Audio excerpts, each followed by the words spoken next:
اعوذ باللہ من الشیطان الرجیم، بسم اللہ الرحمن الرحیم۔ بہت سے ذہنوں میں یہ بنیادی سوال جنم لیتا ہے کہ علامات مثلا ظہور امام مہدی، فتنہ دجال اور حضرت عیسیٰ علیہ السلام کے دوبارہ نزول کا تذکرہ قرآن شریف میں کیوں نہیں؟ اس انتہائی اہم سوال پہ تفصیلاً گفتگو کروں گا، لیکن ذرا اس نقطے سے متعلق قرآن کریم کی اس آیت پہ غور فرمائیے۔ اور ہم نے اسے یعنی ابراہیم علیہ السلام اور لوط علیہ السلام کو اس زمین پر نجات دی جس میں ہم نے اہل عالم کے لیے برکتیں رکھی تھی۔ آخر اس آیت میں کس زمین کا تذکرہ ہے، کہاں اشارہ ہے؟ پھر وہ آیت مبارکہ جہاں حضرت موسیٰ علیہ السلام کے کوہ طور پہ جانے کے بعد جب ان کی قوم نے بچھڑے کی پرستش شروع کر دی تو ارشاد باری تعالیٰ ہوا، اور یاد کرو جب ان سے کہا گیا کہ اس بستی میں رہو اور اس میں جو چاہو کھاؤ اور کہو بخش دے اور عاجزی کے ساتھ اس میں داخل ہو، ہم تمہارے گناہ معاف کر دیں گے اور اچھا عمل کرنے والوں کو زیادہ اجر دیں گے۔ یہاں کس بستی کا ذکر ہے؟ کس وادی، شہر یا سرزمین یا کسی گاؤں کی طرف اشارہ ہے؟ اور پھر جب حضرت سلیمان علیہ السلام کی بادشاہت کا ذکر ہوتا ہے تو اللہ تعالیٰ فرماتے ہیں کہ ہم نے ہواؤں کو سلیمان علیہ السلام کے تابع کر دیا اور وہ اس کے حکم کے مطابق چلا کرتی تھیں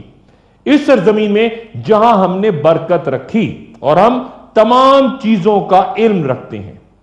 یہ کس سرزمین، کہاں کا ذکر ہے؟ ایک بار اور پھر قرب قیامت کی ایک علامت یوں بیان ہوتی ہے کہ جس بستی کے لوگوں کو ہم نے ہلاک کر دیا تھا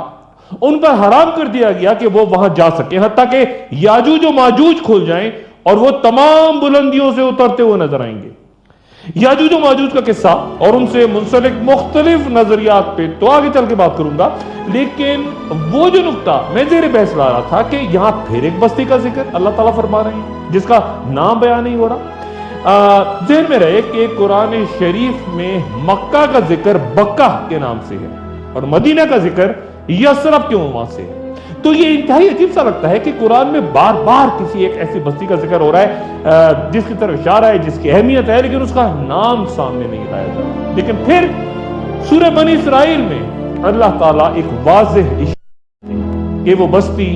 وہ سرزمین کون سی ہے۔ ذرا اس آیت پہ غور فرمائیے۔ پاک ہے وہ ذات جو لے گئی اپنے بندے یعنی رسول اللہ صلی اللہ علیہ وآلہ وسلم کو رات مسجد الحرام سے مسجد الاقصی تک، جس کے گرد و نواح کو ہم نے برکت دی تاکہ اسے اپنی کچھ نشانیاں دکھائیں۔ بے شک اللہ سب سننے اور دیکھنے والا ہے۔ اور پھر احادیث مبارکہ ہمیں اس سرزمین یا بستی کا پتہ دیتے ہیں۔ حضرت جابر بن عبداللہ رضی اللہ تعالیٰ عنہ سے روایت ہے کہ انہوں نے رسول اللہ صلی اللہ علیہ وآلہ وسلم سے سنا کہ جب قریش نے میری بات کا یقین کیا تو اللہ نے یروشلم کو میری آنکھوں کے سامنے کر دیا اور میں نے اس کی تفصیل دیکھ کر بیان کی۔ ان واضح اشاروں کے باوجود ایک عجب پراسرار سا معاملہ کہ یروشلم کا نام قرآن شریف میں نہیں ہے، جبکہ کئی اہم ترین تاریخی واقعات جن کا ذکر اور قیامت سے متعلق اہم ترین پیش گوئیاں اسی شہر کے بارے میں۔ مکہ مکرمہ اور مدینہ منورہ کے بعد یروشلم واحد شہر ہے جہاں اللہ کے کسی نبی کی تعمیر کردہ مسجد موجود ہے، یعنی مسجد اقصی۔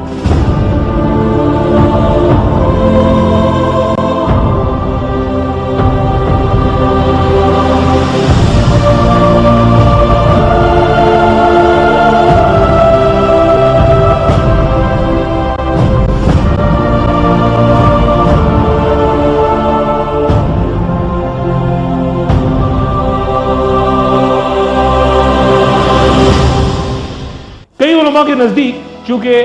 آخر الزماں تک ایک اہم کردار یروشلم کو ادا کر رہے ہیں، غالباً اسی لیے اسے اللہ تعالیٰ نے ایک مقدس بادل سے ڈھانپے رکھا۔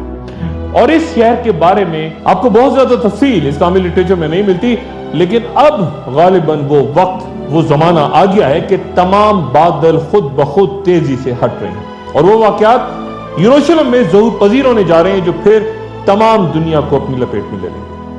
موجودہ دنیا کو سمجھنے کے لیے یروشلم کو جاننا لازم ہے اور عصر حاضر یا مستقبل کی صورت گری ناممکن ہے اگر آپ دنیا کی اس کلید یعنی یروشلم کو اچھی طرح نہ جان لیں، کیونکہ یہ شہر جو کہ مسلمانوں عیسائیوں اور یہودیوں تینوں کے لیے عام ترین ہے، اس لیے یہ تاریخ کے اختتام اور وقت کے خاتمے کی طرف ایک انتہائی اہم کردار ادا کرے گا۔ یہ متضاد دعووں کا مرکز ہے۔ یہودیوں کو یقین ہے کہ یہ بستی ان کے مسیحا کی آمد کا مرکز ہے، جس کے بعد ان کے سنہرے دور کا آغاز ہوگا اور وہ وہیں سے ساری دنیا پر راج کریں گے۔ یہ عقیدہ عیسائیوں سے بالکل مختلف ہے، جن کا ایمان ہے کہ جب حضرت عیسیٰ علیہ السلام واپس آئیں گے تو یروشلم ہی وہ جگہ ہوگی جہاں سے وہ عیسائیوں کے تمام عقائد بشمول تثلیث اور صلیب کی تصدیق کریں گے، جبکہ مسلمانوں کا ایمان ہے کہ یروشلم کا مقدر تحریر ہے کہ وہ اسلام کے دین حق کو سچا ثابت کر کے عیسائیت اور یہودیت کی تکذیب کرے گا، کیونکہ تینوں ہی دعوے دار حضرت ابراہیم علیہ السلام سے وابستہ یا دین ابراہیم سے ہونے کے باوجود شدید ترین اختلافات بھی رکھتے ہیں، چنانچہ سچا صرف کوئی ایک ہی ہوگا۔ یروشلم کا ذکر نام کے ساتھ تو قرآن شریف میں کہیں نہیں، لیکن یہ آیت قرب قیامت کی نشانیوں کے تناظر میں جہاں اللہ تعالیٰ یروشلم کی قسمت کا اعلان یوں فرماتی ہے، جب آخری دور آئے گا تو یہودی ارض مقدس میں لائے جائیں گے جہاں سے انہیں نکالا گیا تھا۔ یہ وعدہ یہ تو پورا ہو چکا، یعنی یہودی پھر ارض مقدس قائم کر کے وہاں آباد ہو چکے، تو پھر اب کیا ہونا باقی ہے؟ یروشلم دنیا کے ترین شہروں میں سے ہے، جو اپنی 4000 سالہ تاریخ میں کم سے کم 2 مرتبہ مکمل طور پہ برباد ہوا۔ تاریخ اس پہ 52 حملے اور 44 بار مختلف قوموں کا قبضہ بیان کرتی ہے۔ یہ تل ابیب اور بحر روم یا بحر ابیض، جسے میڈیٹرینین سی بھی کہتے ہیں، اس سے کچھ 60 کلومیٹر مشرق میں، جبکہ بحر مردار یا ڈیڈ سی سے 33 کلومیٹر کے فاصلے پر جبل یہودا کے پہاڑوں میں گرا ہے۔ یہودیوں کے لیے یہ گزرے 3000 سالوں سے، عیسائیوں کے لیے 2000 اور مسلمانوں کے لیے 1400 سال سے مقدس اور اہم ترین 8 لاکھ آبادی کے ساتھ یہاں 64% یہودی، 32% مسلمان اور صرف 2% عیسائی رہتے ہیں۔ یہودیوں کے لیے یہاں 1204 عبادت خانے، عیسائیوں کے تقریباً 160 گرجا گھر اور مسلمانوں کی 73 مساجد اس شہر میں قائم ہیں۔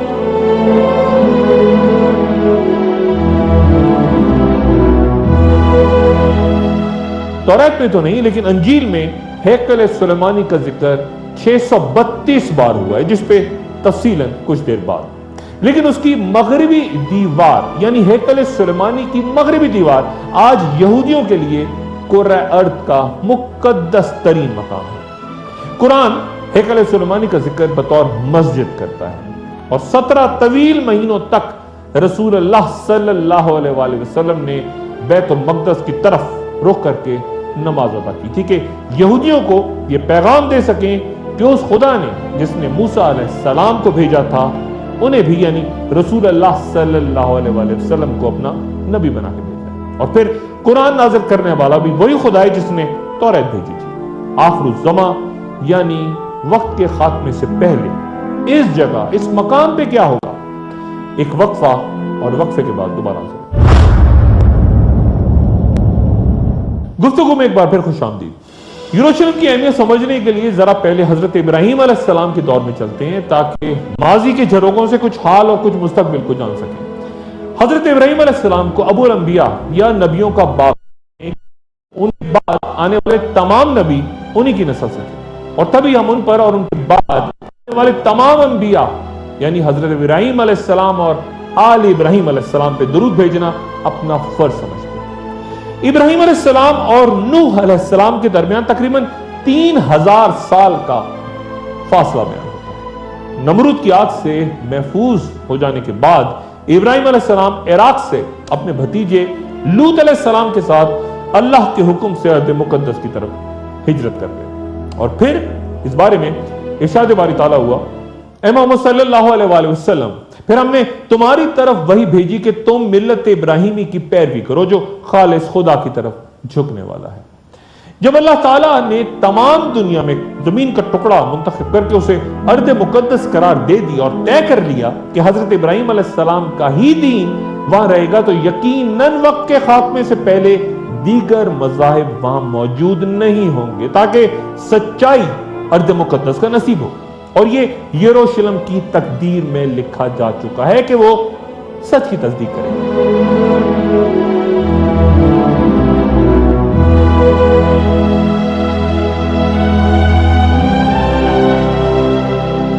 آج یروشلم کے در و دیوار کو دیکھ کے بہت سے ماہرین آثار قدیمہ شہر کے کھنڈرات میں دفن وہ عمارتیں تلاش کرتے ہیں جو بارہا اجڑنے کے باعث نظروں سے اجل ہو چکی ہیں، لیکن وہاں جانے والا ہر شخص ان کا تصور ضرور کرتا ہے۔ پہلی بار یہ شہر حضرت داؤد علیہ السلام کے دور میں تعمیر ہوا۔ اس کا نام مبارکہ قرآن میں 16 بار آیا ہے، اور جو کہ پہلے پیغمبر ہیں حضرت داؤد علیہ السلام، جنہیں بنی اسرائیل کی بادشاہت بھی عطا ہوئی۔ حضرت داؤد علیہ السلام حضرت آدم علیہ السلام کے علاوہ وہ واحد پیغمبر بھی ہیں جنہیں قرآن خلیفہ کے نام سے پکارتا ہے۔ انہیں بادشاہت عطا ہونے سے 1000 سال قبل مسیح کے زمانے میں بنی اسرائیل سے فلسطین کے اکثر علاقے چھینے جا چکے تھے۔ حضرت سموئیل علیہ السلام تب حکمران تھے، لیکن بہت بوڑھے ہو چکے تھے، تو بنی اسرائیل نے دشمنوں کے مقابلے میں کسی بادشاہ کی دعا کی اللہ سے کہ ان کی مدد کرے۔ سموئیل علیہ السلام نے حکم الہی کے مطابق 30 سالہ طالوت کو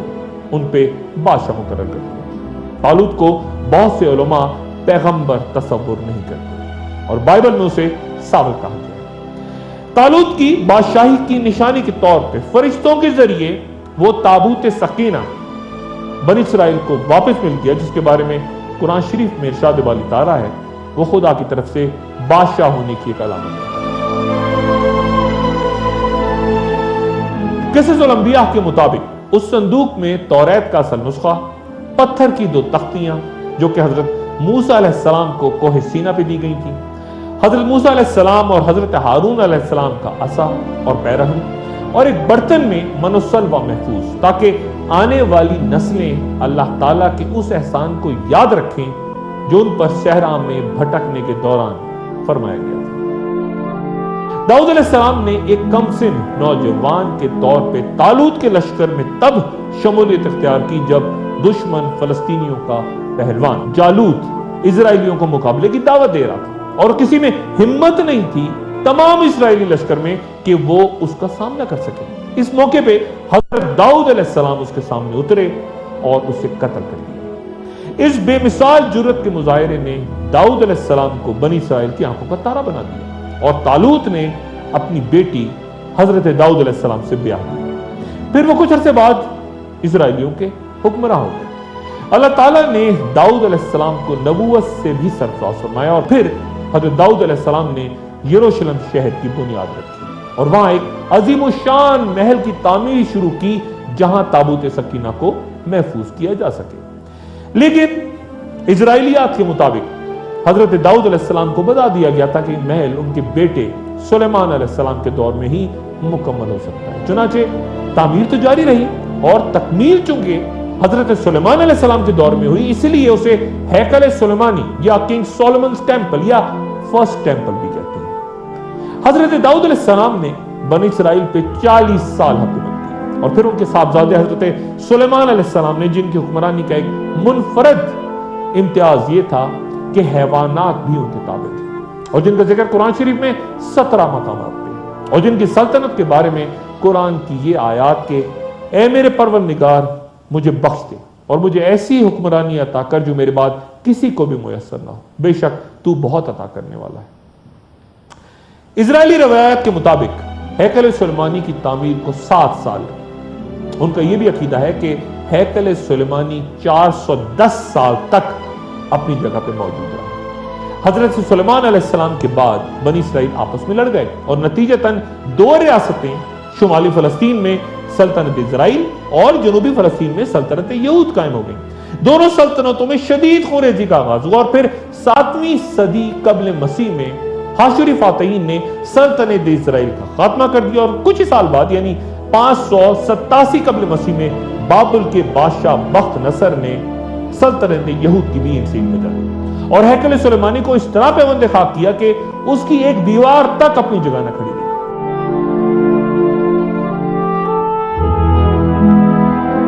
اور تابوت سکینہ ایسا غائب ہوا کہ آج تک نہ مل سکا اور یہودیوں کو وہاں سے باہر نکال دیا گیا۔ 70 سال کے بعد ایرانی بادشاہ سائرس اعظم نے یروشلم کو دوبارہ تعمیر کر کے یہودیوں کو واپس آنے کی اجازت دی، جنہوں نے پھر ہیکل سلیمانی کی تعمیر شروع کی۔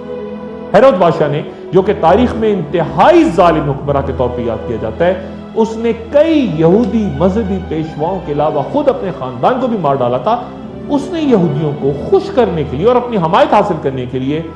دوبارہ ہیکل سلیمانی کو شاندار انداز میں تعمیر کیا اور یہودی مورخین کے مطابق یہ ہیکل سلیمانی کی دوسری تعمیر تھی، لیکن یہ بھی صرف 430 سال تک قائم رہ سکی اور اس دوران بھی وہ تابوت سکینہ جو بخت نصر کی تباہی کے دوران لاپتہ ہو گیا تھا، وہ اس تمام عرصے بھی یہاں واپس نہ لائے جا سکے۔ یہ معبود بھی 70 عیسوی میں رومن حکمراں ٹائٹس کے ہاتھوں یروشلم کی تباہی کے ساتھ ہی پھر تباہ ہو گیا جب یہودیوں نے رومنز کے خلاف بغاوت کی ناکام کوشش کی۔ بیان ہوتا ہے کہ تقریباً 1.5 لاکھ یہودی اس دوران قتل ہو گئے اور ہزاروں کو پکڑ کے ایمفی تھیٹرز میں جنگلی جانوروں کے سامنے رومنز نے ڈال دیا اور کوئی یہودی یہ بتانے کے لیے بھی زندہ نہ بچا کہ ہیکل سلیمانی کہاں گیا۔ اکثر یہودی ماہرین آثار قدیمہ متفق ہیں کہ یہ موجودہ دیواری دریا حضرت سلیمان علیہ السلام کے ہیکل کی دیوار ہی نہیں بلکہ یہ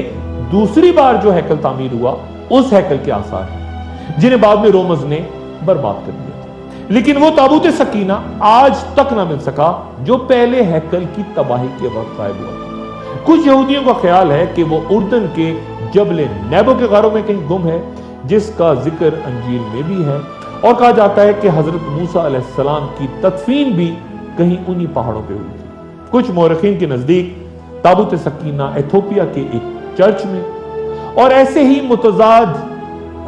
دعوے برطانیہ، روم اور فرانس کے مختلف حصوں کے بارے میں بھی ہوتے رہتے ہیں۔ دوسرے ہیکل کی مکمل تباہی کے بعد جب وہاں عیسائی حکمراں ہیکل کی حکومت قائم تھی تو رسول اللہ صلی اللہ علیہ وآلہ وسلم کی عرب میں ولادت ہوئی۔ اس دوران وہ یہودی جو یروشلم کی تباہی کے بعد جگہ جگہ اپنی بستیاں آباد کر کے قبائل کی شکل اختیار کر چکے تھے، اکثر وہ عرب میں مقامی بدوؤں اور قریش سے اپنے ان رشتوں کا ذکر کرتے رہتے جو کہ حضرت ابراہیم علیہ السلام کی اولادوں کے درمیان تھا۔ یہاں یہ تذکرہ لازم کہ یہودی حضرت ابراہیم علیہ السلام اور حضرت سارہ کی نسل، جبکہ قریش حضرت ابراہیم علیہ السلام اور حضرت ہاجرہ کی اولاد ہے۔ حضرت اسماعیل علیہ السلام حضرت ابراہیم علیہ السلام اور حضرت ہاجرہ کے پہلے بیٹے تھے، جنہیں حکم الہی کے مطابق ابراہیم علیہ السلام سرزمین مکہ ان کی والدہ ہاجرہ کے ساتھ چھوڑائے تھے۔ وہیں زمزم کا چشمہ جاری ہوا، وہیں حکم الہی کے تحت اسماعیل علیہ السلام کی جگہ دمبہ ذبح ہوا اور وہیں بنو جہرم آباد ہوا جہاں حضرت اسماعیل علیہ السلام کی شادی ہوئی۔ حافظ ابن حجر کے مطابق کعبہ کی پہلی بنیاد حضرت آدم علیہ السلام کے ہاتھوں رکھی گئی تھی، مگر پھر وہ بے نشاں ہو گیا۔ ابراہیم علیہ السلام اور اسماعیل علیہ السلام نے حکم الہی سے وہی جگہ کھود کر وہاں سابق تعمیر کی بنیادوں پر بیت اللہ کی تعمیر نو کی۔ عرب مورخین کے مطابق حضرت اسماعیل علیہ السلام اور ان کی والدہ حضرت ہاجرہ دونوں بیت اللہ کے قریب ہی مدفون ہیں۔ اسماعیل علیہ السلام کے 12 صاحبزادے تھے جو سب کے سب عرب کے مختلف قبائل کے سردار بنے، جبکہ ابراہیم علیہ السلام کے دوسرے صاحبزادے یعنی حضرت اسحاق علیہ السلام جو کہ حضرت سارہ سے تھے، وہ اسماعیل علیہ السلام سے 15 سال چھوٹے اور تب پیدا ہوئے جب ابراہیم علیہ السلام کی عمر 100 برس تھی۔ انگلش میں انہیں آئزک کہا جاتا ہے اور ان کی قبر بھی جبرون کے غار میں اپنے والد ابراہیم علیہ السلام کے ساتھ ہی بیان ہوتی ہے۔ اسحاق علیہ السلام کے دونوں بیٹوں یعنی عیسو اور یعقوب علیہ السلام کے درمیان تعلقات مثالی نہیں تھے، اس لیے چند روایات کے مطابق عیسو اپنے تایا یعنی اسماعیل علیہ السلام کے پاس مکہ چلے گئے، جبکہ یعقوب علیہ السلام جن کا عبرانی میں نام اسرائیل ہے، ان کی نسل سے بنی اسرائیل میں ہی بہت سے انبیاء مثلا یوسف علیہ السلام، موسیٰ علیہ السلام، یحییٰ علیہ السلام اور حضرت عیسیٰ علیہ السلام سمیت بہت سے دیگر یہ تمام پیغمبر بنی اسرائیل سے ہی تھے۔ بنی اسرائیل یعنی یعقوب علیہ السلام کی اولاد۔